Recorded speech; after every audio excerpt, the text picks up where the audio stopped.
Welcome to Mobile Freedom Enterprise. Here's a quick video on how to get these suckers off.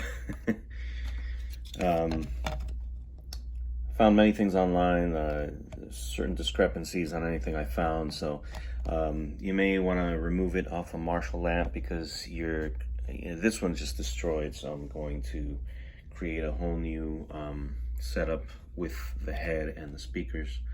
So the only way to get these off is if they are so tightly,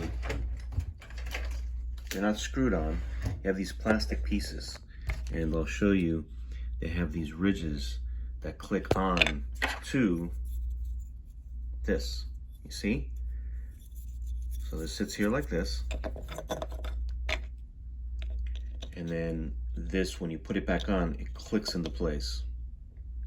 But when it does that, it's really tight. So what you'll need to do, as I've done here, if you don't mind ruining, I mean, if you're getting it off, I'm assuming that you're doing something to this piece anyways, changing it, rewrapping it, whatever.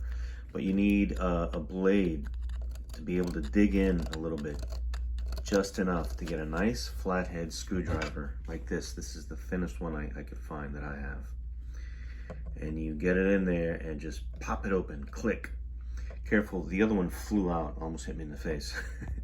But this one, you just click right off. Hopefully this video helps. I couldn't find one on YouTube or anywhere, so here you go. Thanks so much for watching Mobile Freedom Enterprise. Have a great day.